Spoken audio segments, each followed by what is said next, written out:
नमस्कार। हम पढ़ रहे थे राजस्थान का भूगोल और राजस्थान के भूगोल के अंदर आज हम पढ़ेंगे भौतिक प्रदेश। और आप पढ़ रहे हैं मेरे साथ फ्री माइंड स्टडी चैनल के ऊपर और मैं हूं आर के सर।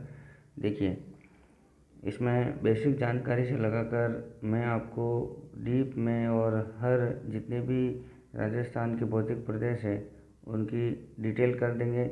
एक एक टॉपिक वाइज, एक एक पॉइंट टू पॉइंट मैं आपको हर एक चीज़ इस वीडियो के अंदर आपको क्लियर कर दूंगा। दूसरा पार्ट या 3 पार्ट आएंगे इस टॉपिक के।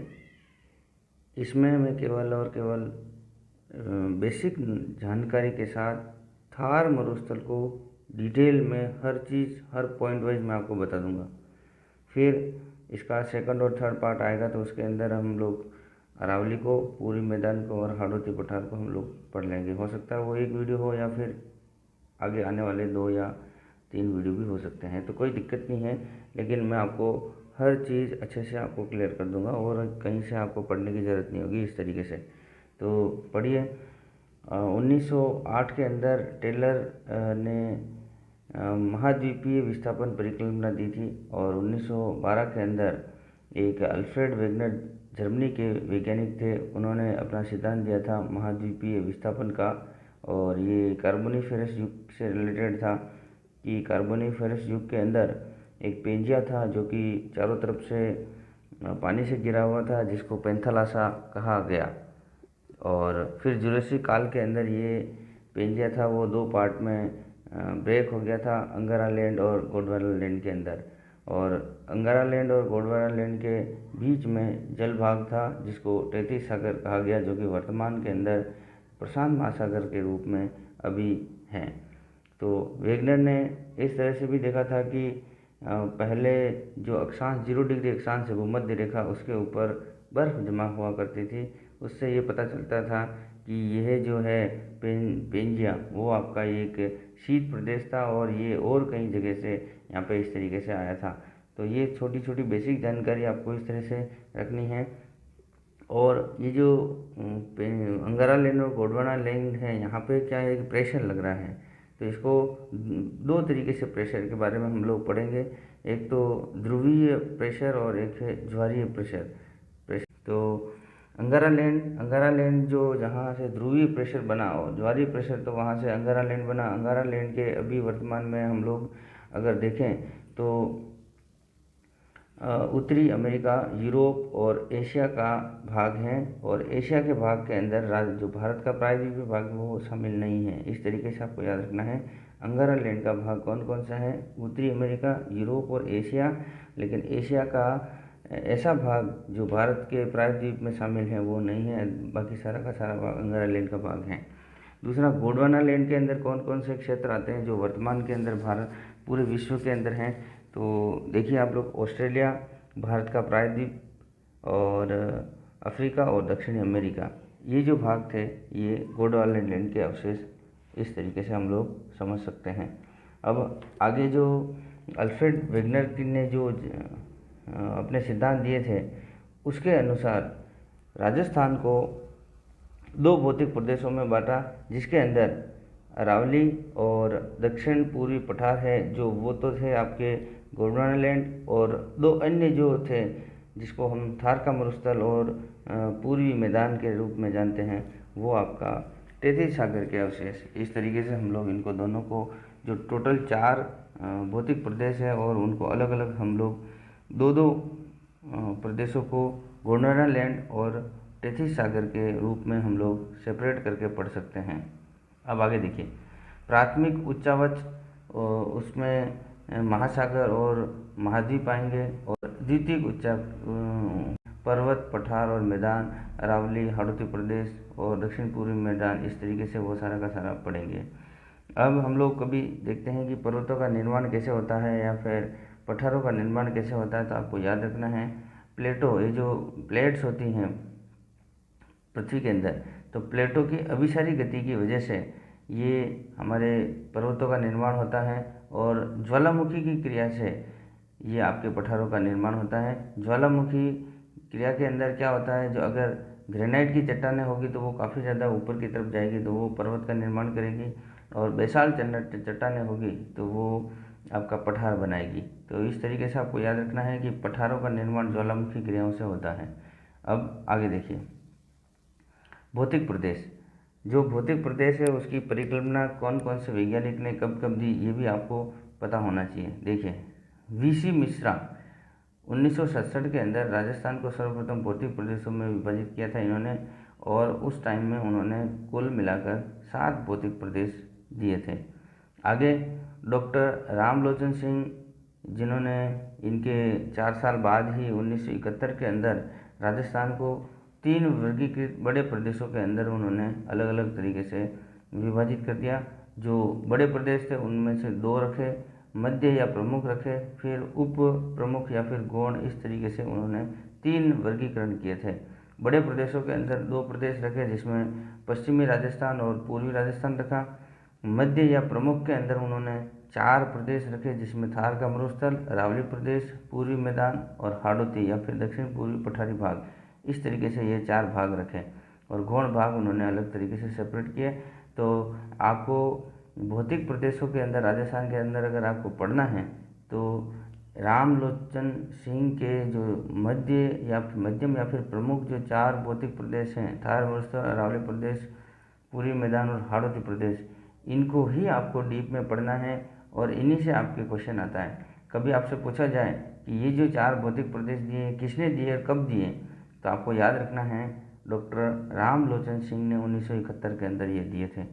तो अब मैं आपको इनके बेसिक छोटी छोटी जानकारी दे देता हूँ, फिर अपन पढ़ेंगे पूरा पूरा थार का मरुस्थल इस वीडियो के अंदर। तो देखिए, थार मरुस्थल राजस्थान के 61.11% भाग पर हैं, यानी 61.11% भाग पर हैं, और ये कुल 12 जिलों में इसका फैलाव है। और इसका जो निर्माण है वो प्लीस्टोसीन काल के अंदर हुआ था। और पवन के यहाँ पे सबसे ज़्यादा हवा चलती है, तो पवन का आवर्तन सबसे अधिक है। भारत के विशाल मैदान का भाग है ये पे, और इसका जो निर्माण है सेनोजोइक काल या फिर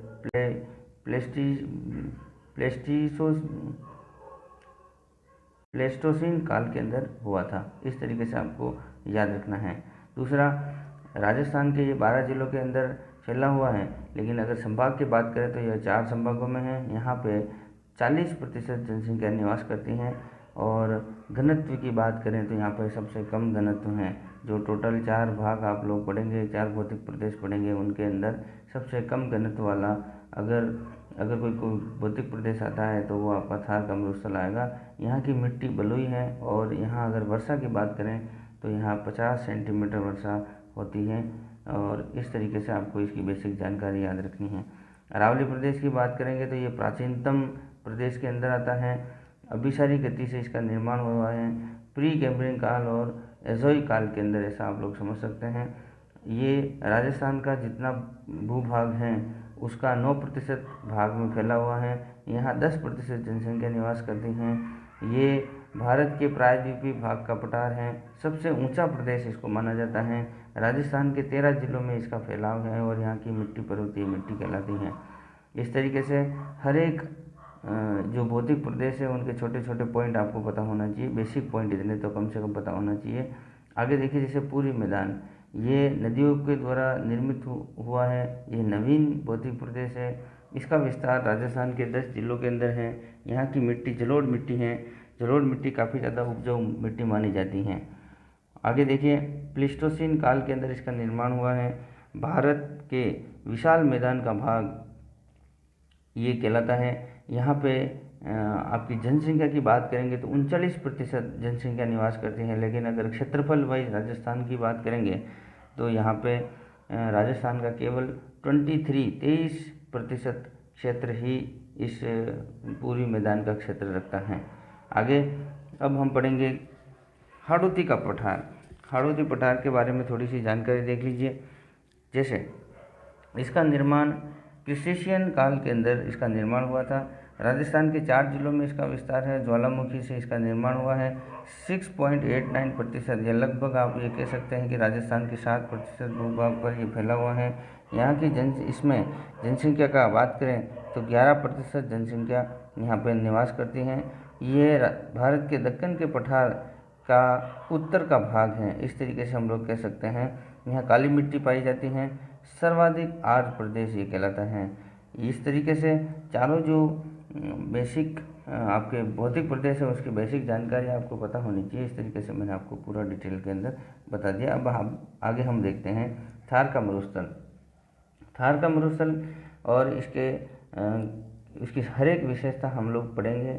इसमें बालू का स्तूप कहाँ पे है, बालू का मुक्त कौन सा प्रदेश है, और यहाँ पे जलपट्टी कौन सी है, ये देखिए। और इसमें अलग अलग तरीके से बालू का स्तूप बनता है। इसमें रण टाट क्या होता है, यहाँ पे किस तरह के सांप वगैरह पाए जाते हैं, पीवना सांप क्या होता है, और मरुस्थल का मार्च हम लोग किसको कहते हैं, और अर्धशुष्क मरुस्थल के भाग को हम लोग और डिटेल से पढ़ेंगे। तो इस तरीके से इसमें सारे के सारे पॉइंट्स रहेंगे, वो हम लोग सब टच करते हुए आगे हम बढ़ते जाएंगे और पूरा पूरा मैं आपको थार का मरुस्थल डिटेल के अंदर बता दूंगा। आगे देखिए, मरुस्थल, यहाँ वर्षा कम होती है, वाष्पीकरण अधिक होता है, बंजर भाग है। मध्य महाद्वीपीय मरुस्थल या फिर उष्ण मरुस्थल के नाम से जाना जाता है। इसका जो विस्तार है, विस्तार देख लीजिए। भारत के अंदर थार के मरुस्थल का भाग 85% है, जबकि पाकिस्तान के अंदर 15% है।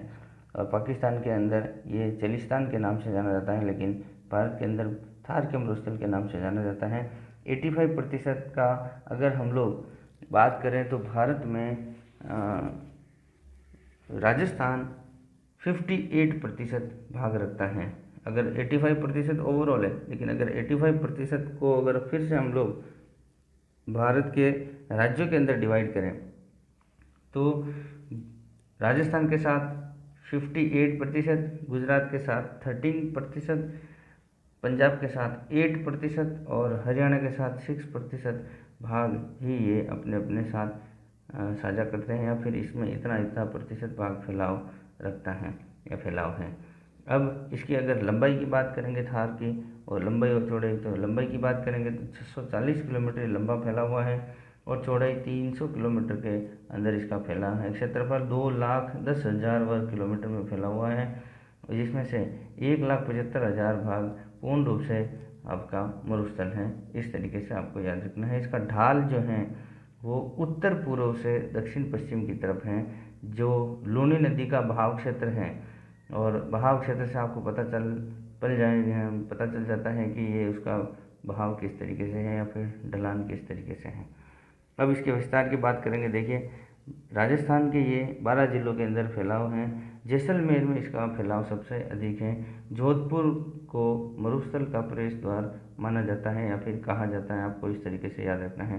क्वेश्चन में पूछा जाए कि मरुस्थल का प्रवेश द्वार किसे कहा जाएगा, तो आपको उत्तर और ऑप्शन में देना है जोधपुर। राजस्थान के 12 जिले कौन कौन से हैं देख लीजिए। श्रीगंगानगर, हनुमानगढ़, चूरू, झुंझुनू, सीकर, बीकानेर, जैसलमेर, जोधपुर, बाड़मेर, नागौर, पाली, जालौर। इस तरीके से ये सारे के सारे 12 जिलों के बारे में पता होना चाहिए, जो राजस्थान के अंदर अरावली पर्वतमाला है। अरावली पर्वतमाला के पश्चिम में जितने भी जिले आ रहे हैं वो सारे के सारे जिले थार मरुस्थल क्षेत्र के अंदर आएंगे, तो आपको थोड़ा सा ध्यान रखना है। अवशेष, अगर हम लोग अवशेष की बात करेंगे किसका अवशेष है, तो आपको याद रखना है टेथिस सागर का अवशेष माना गया है। पेलियो आर्कटिक युग में सहारा मरुस्थल से चलने वाली पवनों या हवाओं के द्वारा इसका निर्माण हुआ है। इस तरीके से इसको आपको याद रखना है। अगर हम लोग इसके अवशेष के बारे में अपन ने पढ़ा कि ये टेथिस सागर का अवशेष है, लेकिन इसके प्रमाण क्या हैं, किस तरीके से कह सकते हैं कि ये टेथिस सागर का अवशेष है, तो देखिए प्रमाण यानी इसके एविडेंस किस तरीके से हैं। तो सबसे पहले थार मरुस्थल में खारे पानी की झीलें काफ़ी अधिक पाई जाती हैं, तो इसका मतलब ये है समुद्र खारा होता है, तो इसका मतलब टेथिस सागर जो है वो खारा था। तो यहाँ पे जो अभी वर्तमान में जितने भी डीडवाना के अंदर हैं, आपके पचपदरा बाड़मेर के अंदर हैं, ये जितनी भी ज़िले हैं वो सभी खारे हैं, तो इससे पता चलता है कि यहाँ पे टेथिस सागर का अवशेष इसको माना जाता है। दूसरा, आकलवुड फॉसिल पार्क जो जैसलमेर के अंदर हैं, और जैसलमेर में लकड़ी के आपको याद होना चाहिए 18 करोड़ वर्ष पुराने जुरासिक कालीन अवशेष मिले हैं। दूसरा, कुलधरा गांव, उसके अंदर मछली के अवशेष प्राप्त हुए हैं। फिर जीवाश्म खनिज, यहाँ सबसे अधिक जो राजस्थान का पश्चिमी या फिर मरुस्थल क्षेत्र हैं वहाँ सबसे ज़्यादा जीवाश्म खनिज पाए जा रहे हैं, जैसे आपके पेट्रोलियम गैस या फिर पेट्रोल, इस तरीके से। अब जीवाश्म खनिजों की विशेषता क्या होती है कि जीवाश्म खनिज परतदार चट्टानों के अंदर ही पाया जाता है। दूसरा, परतदार चट्टानों को हम लोग अवसादी चट्टानों के रूप में जाना जाता है। अवसादी चट्टानों का मतलब ये होता है कि यहाँ पे उच्च दाब और ताप से यहाँ प्रेशर पड़ने की वजह से और हाई टेम्परेचर होने की वजह से जो अंदर ये जितने भी जीवाश्म होते हैं वो सब इस तरीके से पेट्रोलियम पदार्थों के रूप में बन जाते हैं। तो हम लोग इस तरीके से जानते हैं कि जो पेट्रोलियम पदार्थ हैं वो सारे के सारे जीवाश्म खनिजों के रूप में जाने जाते हैं। तो अवसादी चट्टानों में ये पाया जाता है, क्योंकि और अवसादी चट्टानें राजस्थान के मरुस्थल भाग में पाई जाती हैं। तो एक दूसरे को आप लोग रिलेट करके पढ़िए, उससे आपको याद रहेगा। अब हम आगे देख रहे हैं इसकी संरचना और बनावट किस प्रकार से रही। तो देखिए, इसकी संरचना बनावट तीन तरह से हम लोग कह सकते हैं। जैसे ईर्ग के रूप में हम लोग जानते हैं, ईर्ग एक रेतीला मरुस्थल है और रेतीला मरुस्थल राजस्थान के सीमावर्ती क्षेत्रों में सबसे अधिक पाया जाता है और यहीं पे थार के मरुस्थल का सर्वाधिक भाग यहीं पे है। जैसे कि सीमावर्ती क्षेत्र कौन कौन से हैं आपको याद रखना है। सबसे उत्तर के अंदर श्रीगंगानगर, फिर बीकानेर, फिर आपका जैसलमेर और बाड़मेर, यहाँ पे सीमावर्ती क्षेत्र कहलाता है, क्योंकि राजस्थान के पास में पाकिस्तान है और पाकिस्तान से ये चारे के चारे ज़िले सीमा साझा करते हैं। तो इस तरीके से आप लोग याद रख सकते हैं ये सीमावर्ती ज़िले। हम्मादा चट्टानी या पथरीला मरुस्थल है जो कि जैसलमेर और पोखरण के अंदर आपका सबसे ज़्यादा है। पोखरण जैसलमेर के अंदर ही आता है और वहाँ पे हम्मादा या नाम से हम लोग इसको जानते हैं। हम्मादा का मतलब ये है चट्टानी या फिर पथरीला मरुस्थल। आगे रेग के बारे में आपको पता होना चाहिए। ये मिश्रित मरुस्थल होता है जो कि मोहनगढ़ और पोखरण में स्थित है। मोहनगढ़ और पोखरण ये भी आपका जैसलमेर के अंदर आता है। अब थार मरुस्थल के प्रकार के बारे में बात करेंगे तो दो तरीके से हम लोग इसको डिवाइड कर रखा है। पहला भाग जैसे महान मरुस्थल, दूसरा भाग हम लोग लघु मरुस्थल के रूप में जानेंगे। तो महान मरुस्थल जो है वो अंतर्राष्ट्रीय सीमा का जो क्षेत्र है, चारों जिलों में अभी आपको बताया अंतर्राष्ट्रीय सीमा के, उसको हम लोग महान मरुस्थल के रूप में जानेंगे। और दूसरा लघु मरुस्थल जो कच्छ का रण है आपके गुजरात के अंदर, वहाँ से बीकानेर तक का जो भाग है उसको हम लोग लघु मरुस्थल के रूप में जानेंगे। अब आगे देखिए, अगर हम लोग अध्ययन करते हैं तो अध्ययन की दृष्टि से अगर हम लोग उसको वर्गीकरण के रूप में देखें तो दो तरीके से हम लोग उसको वर्गीकृत करेंगे। एक तो हो गया शुष्क मरुस्थल, एक हो गया अर्ध शुष्क मरुस्थल। क्योंकि अरावली प्रदेश के पश्चिम में हम लोग दो तरीके से पढ़ेंगे, एक तो शुष्क मरुस्थल, एक अर्धशुष्क मरुस्थल। इसको भी दो तरीके से डिवाइड किया जाता है। एक 25 सेंटीमीटर समवर्षा रेखा के अगर पश्चिम में करेंगे और पूर्व में पढ़ेंगे तो अलग अलग होगा।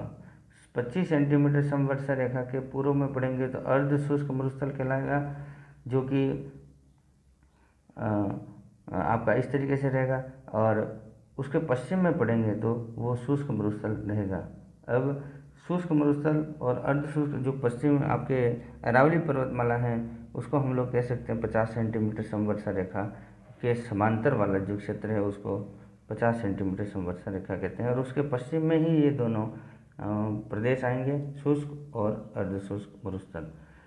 अब कोपेन के वर्गीकरण के अनुसार अगर आप लोग जानते हैं तो मैंने आपको कोपेन का वर्गीकरण भी बताया था। अर्ध शुष्क मरुस्थल को BSHW के नाम से जानते हैं और शुष्क मरुस्थल को BWHW के नाम से, क्योंकि इसमें दोनों W आते हैं और अर्ध शुष्क में S आता है बीच के अंदर। तो आपको वो मैंने उस टाइम में पढ़ाया अच्छे से। अगर आपको वो वीडियो नहीं देखे तो उसको आप देख लीजिए, जिससे कि सारे क्लियर आपके डाउट हो जाएंगे। आगे देखिए, अब हम पढ़ रहे हैं अर्ध शुष्क को। फिर से इन्होंने दो भाग में डिवाइड कर रखा है, एक तो बालू का स्तूप युक्त प्रदेश और बालू का स्तूप मुक्त प्रदेश। मुक्त का मतलब वहाँ पे बालू का स्तूप नहीं होंगे और युक्त का मतलब जहाँ पे बालू का स्तूप होंगे। अब बालू का स्तूप होंगे वो वाला भाग जो है वो 58.50% है और जहाँ बालू का स्तूप मुक्त प्रदेश है वो 41.50% है। इस तरीके से आपको याद रखना है। अर्ध शुष्क मरुस्थल के अंदर गग्गर का बेसिन, शेखावटी, आंतरिक प्रवाह प्रदेश, नागौरी उच्च भूमि, लूणी बेसिन या फिर गोडवाड बेसिन के नाम से जानते हैं, ये सारे के सारे अर्ध शुष्क के अंदर आएंगे। तो ये आपको अर्ध शुष्क और शुष्क के बारे में आपको ये कम्प्लीटली जानकारी याद रखनी है। अब हम बालू का स्तूप से रिलेटेड पूरी जानकारी करेंगे याद कि बालू का स्तूप के अंदर कौन कौन सा है और उसके कौन कौन से बालू का स्तूप बनते हैं राजस्थान के अंदर, उनका नाम क्या है, किस तरीके से बनेंगे। देखिए, बालू का स्तूप अस्थायी मिट्टी के टीले जिसका निर्माण पवन के वजह से होता है या फिर उसका निर्माण के उत्तरदायी कारण कौन है, तो वो आपको याद रखना है, पवन ही उत्तरदायी कारण होती हैं अस्थायी मिट्टी के टीलों को बनाने के अंदर। अब हम जैसे हम फर्स्ट हम पढ़ते हैं जैसे बरखान को बरछान भी कह सकते हैं। ये अर्ध चंद्राकार आकृति में होता है जैसे आपको डायग्राम के अंदर दिखाई दे रहा है, और पवन के इस तरीके से जैसे पवन इधर से चल रही हैं तो इसका अर्ध चंद्राकार रूप इस तरीके से बन जाता है। यहाँ पलाया झील के रूप में इसको बनाया हम मान सकते हैं, क्योंकि इसके दूसरी साइड जहाँ हवा आ रही है उसके विपरीत साइड के अंदर पलाया झील का निर्माण होता है, जो एक पलाया झील यहाँ के खारे पानी की झील के रूप में हम लोग जानते हैं। और ये सर्वाधिक शेखावाटी क्षेत्र के अंदर, जैसे चूरू जो शेखावाटी क्षेत्र के अंदर आता है वहाँ सर्वाधिक यहाँ पे होता है। यहाँ वनस्पति नाम मात्र की होती नहीं होती है, विहीन होता है, वनस्पति विहीन क्षेत्र कहलाता है। और बालेरी क्षेत्र जैसे चूरू का है, आपको याद रखना है बालेरी क्षेत्र चूरू, वहाँ सबसे अधिक ये पाया जाता है। इसकी जो गति है, अगर हम लोग बात करें फैलाव की क्षमता अगर बात करें तो सबसे ज़्यादा गतिशील, सर्वाधिक गतिशील के अंदर ये बरखान आता है। और मरुस्थल विस्तार के लिए सर्वाधिक अगर उत्तरदायी अगर कोई हम लोग मानते हैं इतने सारे बालू का स्तूप, तो सबसे ज़्यादा इसको बरखान को ही माना जाता है। तो ये सारे के सारे पॉइंट आपको याद रखना है। पलाया का मैदानी भाग बजादा कहलाता है, आपको याद रखना है। पलाया का मैदानी भाग कौन सा कहलाएगा, बजादा। दूसरा, बीकानेर के अंदर ये कहाँ है आप लोग को पता होना चाहिए, लूणकरणसर और देशनोक, जहाँ करणी माता का मंदिर बना हुआ है देशनोक के अंदर, वहाँ बीकानेर में ये दो जगह आज याद रखनी है। रावतसर हनुमानगढ़ के अंदर, सूरतगढ़ ये जो क्षेत्र है आपका श्रीगंगानगर में है, आपको ये याद रखना है। बालोतरा जो कि बाड़मेर में है, और ओसिया जोधपुर के अंदर। इन क्षेत्रों के बारे में भी आपको पता होना चाहिए जहाँ बरखान बालू का स्तूप पाया जाता है। अब आगे बढ़ेंगे हम अनुदैर्घ्य बालू का स्तूप। अनुदैर्घ्य बालू का स्तूप जैसे पवन की दिशा इस तरीके से है और ये इस तरीके से दोहरे बनाते हुए चलती हैं, दोहरे बोलते हैं इनको, है ना, आपको इस तरह से याद रखना है। यहाँ सर्वाधिक वनस्पति पाई जाती हैं और ये दूसरों की अपेक्षा काफ़ी ज़्यादा अच्छे पाए जाते हैं। यहाँ पे दूसरों की अपेक्षा का मतलब यहाँ पे बहुत सारे आप लोग बालू का स्तूप पढ़ेंगे, उनकी वनस्पत यहाँ सर्वाधिक वनस्पति पाई जाती हैं। दूसरा, घासी कारवा, ये परिवहन जैसे दो आपको इसमें बीच में डैश डैश डैश लाइन दिखाई दे रही है, दो धोरों के बीच में या फिर दो इस तरीके से बालू का स्तूप बने हुए हैं, उनके बीच में जो जगह होती है उसको घासी या कारवा परिवहन के लिए हम लोग जानते हैं। ये पवन के समांतर होते हैं, अन्य के मुकाबले ये ज़्यादा स्थायी होते हैं, ये इधर उधर भागते नहीं हैं या फिर अपनी स्थान चेंज नहीं करते हैं, और इनकी दिशा पश्चिम से पूर्व की ओर होती है। इस तरीके से आपको याद रखना है। जैसलमेर, जोधपुर और बाड़मेर में ये काफ़ी ज़्यादा पाए जाते हैं। अब आगे देखिए, अनुप्रस्थ बालू का स्तूप, यहाँ वनस्पति कम पाई जाती हैं और ज़्यादा नहीं पाई जाती, आपको इस तरह से याद रखना है। और ये वर्टिकल शेप में होते हैं, जो अनुप्रस्थ थे वो हॉरिजॉन्टल थे, ये बालू का अनुप्रस्थ आपके वर्टिकल कहलाएंगे। बाड़मेर, जोधपुर, जैसलमेर में सबसे अधिक पाया जाता है, हवा के समकोण पर बनते हैं, इस तरीके से आपको याद रखना है। अब तारानुमा आकृति, ये देखिए तारानुमा मतलब चारों तरफ से हवा आके इस तरीके से आपके तारानुमा बना देती हैं, जो कि हमादा जो कि चट्टानी मरुस्थल है वहाँ सबसे ज़्यादा ये तारानुमा आकृति के बनते हैं। लेकिन तारानुमा आपको यह भी याद रखना है, इसके अंदर जैसलमेर के अंदर मोहनगढ़ और कोकण में सबसे ज़्यादा, सूरतगढ़ के अंदर श्रीगंगानगर में वहाँ पे भी सबसे ज़्यादा पाए जाते हैं। पवन के अनियमित वाही होने व अलग अलग दिशाओं के आने के कारण इसका निर्माण होता है। अब पैराबोलिक, राजस्थान में सर्वाधिक पाए जाने वाले अगर क्षेत्र वाइज अगर आपको याद रखना है कि सबसे ज़्यादा पैराबोलिक कहाँ पाए जाएंगे, तो आपको जैसलमेर के बारे में याद रखना है। जैसलमेर में लगभग सभी तरह के ये बालू का स्तूप मिल जाएंगे आपको। ये डायग्राम के अंदर आपको दिखाई दे रहा होगा इस तरीके से। इसकी आकृति महिला के जो बालों के अंदर हेयर पिन लगाती हैं उसके जैसी इसकी आकृति होती है। आगे देखिए शीफ बालू का स्तूप। बरखान का पूर्ण विकास होने इस नहीं होने पर इसका निर्माण होता है। जैसे बरखान चंद्राकार की आकृति का था, मैंने अर्ध चंद्राकार बोला था मैंने, तो अगर बरखान का पूर्ण विकास नहीं हुआ तो हम लोग इसको भी इस तरीके से कह सकते हैं ये शीफ है। क्या है? शीफ बालू का स्तूप। ये शेखावटी प्रदेश के अंदर और पश्चिमी महान मरुस्थल, जो पश्चिमी महान मरुस्थल का मतलब ये हो गया आपके सीमावर्ती क्षेत्र में सबसे ज़्यादा पाया जाता है। बालू की मात्रा कम है जिसका पवन अनुदैर्ध्य रूप में जमा कर देती है। इस तरीके से इसको याद रखना है। अब सब्र काफिज बालू का स्तूप, ये जैसे पेड़ पौधे झाड़ियाँ हैं इनके माठ वगैरह इसके अवरोध से जो आपका बालू का स्तूप बनता है उसको हम लोग सब्र काफिज के नाम से जानते हैं। आगे देखें नेटवर्क बालू का स्तूप। नेटवर्क बालू का स्तूप के अंदर उत्तर पूर्वी राजस्थान में और हरियाणा के अंदर ये काफ़ी ज़्यादा पाए जाते हैं। और हनुमानगढ़ जो कि राजस्थान के अंदर सबसे ज़्यादा अगर पाए जाने वाले नेटवर्क बालू का स्तूप के रूप में जानेंगे। अब इनकी विशेषता के बारे में हम लोग देख लेते हैं। ये विश्व में सर्वाधिक किसकी? थार का मरुस्थल की विशेषता पढ़ रहे हैं हम लोग। थार के मरुस्थल की विशेषता के अंदर ये विश्व में सर्वाधिक जैव विविधता रखता है। यहाँ सबसे ज़्यादा जनसंख्या निवास करती हैं। सबसे ज़्यादा जनसंख्या घनत्व भी यहाँ पे ही है। यहाँ पे लाटी सीरीज है। लाटी सीरीज का मतलब यहाँ पानी की एक भूगर्भिक जल पट्टी कहाँ से कहाँ तक, मोहनगढ़ जैसलमेर से लगाकर पोकरण जैसलमेर तक आपकी ये एक भूगर्भिक जल पट्टी है जो कि 64 किलोमीटर से लगाकर 80 किलोमीटर तक ये लंबी हैं। इसे मरुस्थल का मरु उद्यान या नकली स्थान कहा जाता है। क्या कहा जाता है? मरुस्थल का मरु उद्यान या फिर नकली स्थान। दूसरा, यहाँ सेवन घास काफ़ी ज़्यादा, लीलन घास काफ़ी ज़्यादा पाई जाती हैं, जिसको अगर हम लोग इसका वैज्ञानिक नाम अगर देखें सेवन घास और लीलन घास का तो ल्यूजुरिस सिडिकस, इस तरीके से आपको याद रखना है। चांदन नलकूप भी यहाँ पे पाया गया है जिसको हम लोग थार का गड़ा कहते हैं। आगे गोडावण है हमारा राज्य पक्षी, उसकी प्रजनन स्थली श्रवण घास है। और ये मोहनगढ़ और पोखरण के बीच में भूगर्भिक जल पट्टी के अंदर यहाँ श्रवण घास काफ़ी ज़्यादा पाई जाती है, तो ये गोडावण की प्रजनन स्थली भी कहलाती हैं।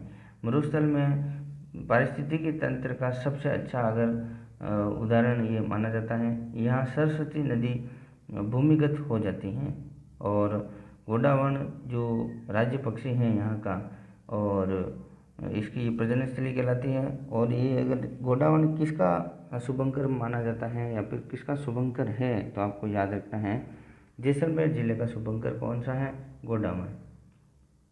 अब आगे इसकी दूसरी स्थिति किस तरह से कि जहाँ ऊंचा भाग है और फिर ये ढलान के रूप में यहाँ पे पालीवाल ब्राह्मण जो ढलान है वहाँ पे पानी को रोक कर ये खड़ीन नाम की इस तरीके से एक पानी को रोकने की जो इनकी विधि है उसको खड़ीन कहते हैं।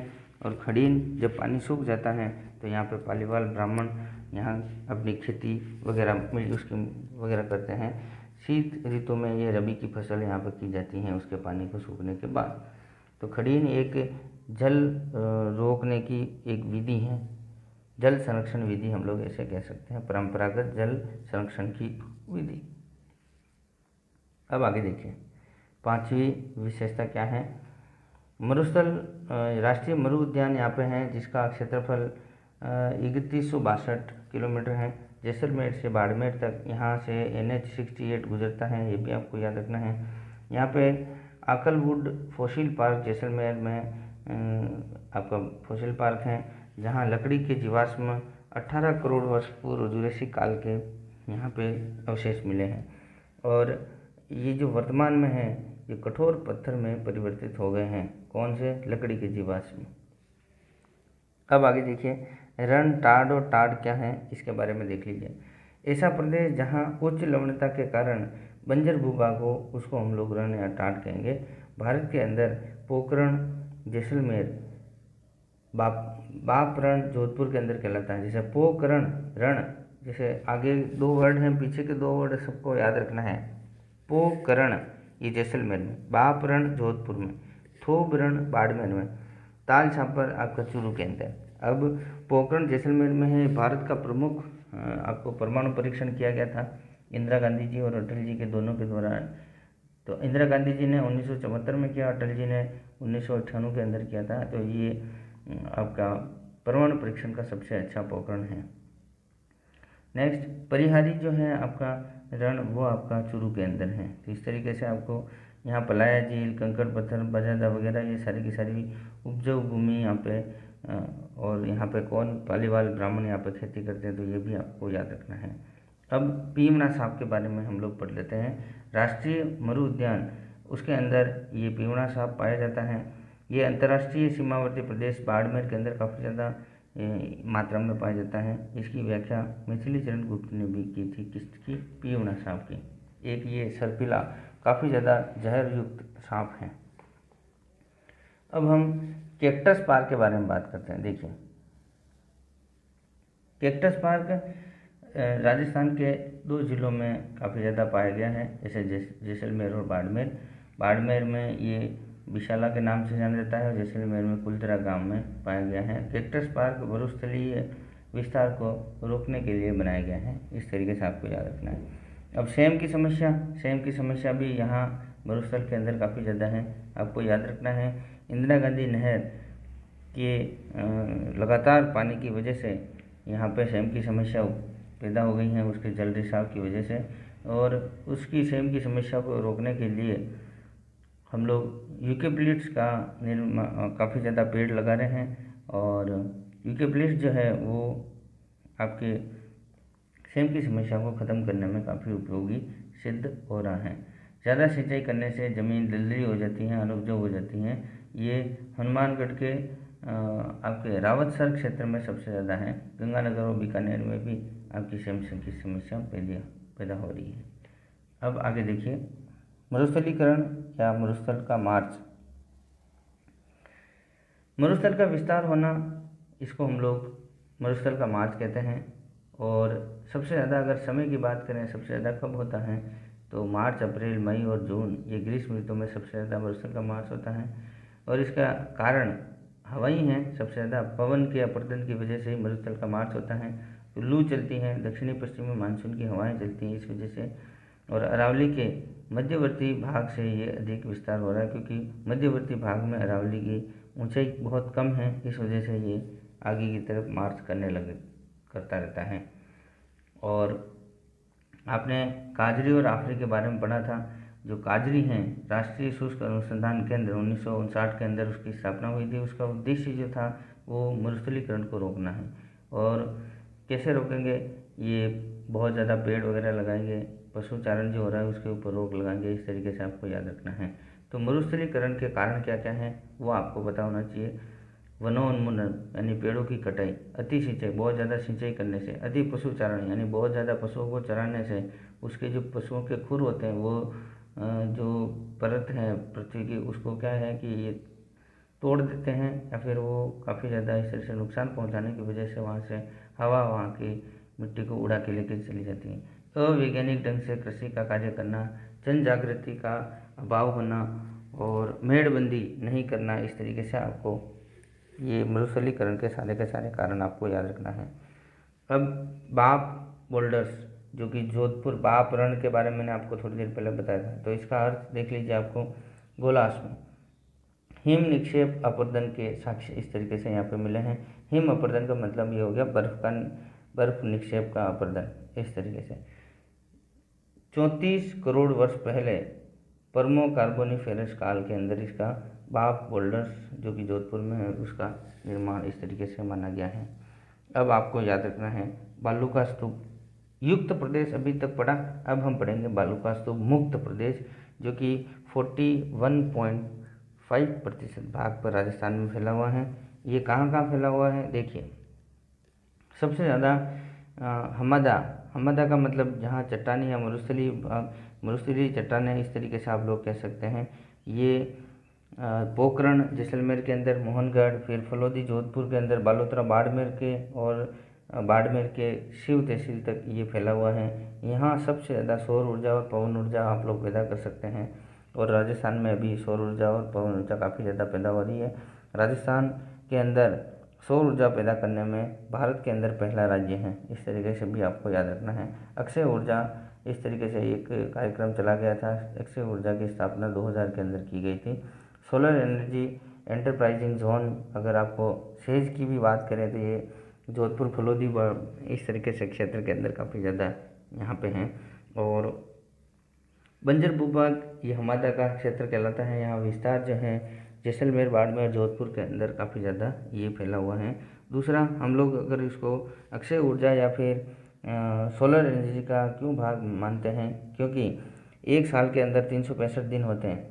तो मान लीजिए 365 में से 300 से भी ज़्यादा दिन, 360 दिन के आसपास यहाँ सूर्य चमकता रहता है। इसलिए यहाँ हम लोग सौर्य ऊर्जा सबसे ज़्यादा पैदा कर रहे हैं। कुछ दिन ही यहाँ पे सूर्य सही ढंग से नहीं चमकता, बाकी हमेशा साल के 365 में से 360, 350 दिन तक सूर्य चमकता है।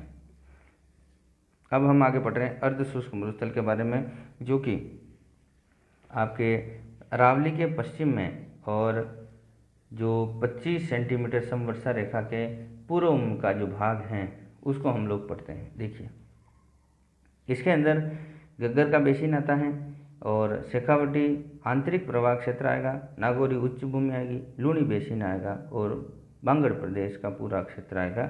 इस तरीके से आपको क्षेत्र वाइज और कोपेन के वर्गीकरण के अनुसार जलवायु वर्गीकरण देखा था हम लोगों ने।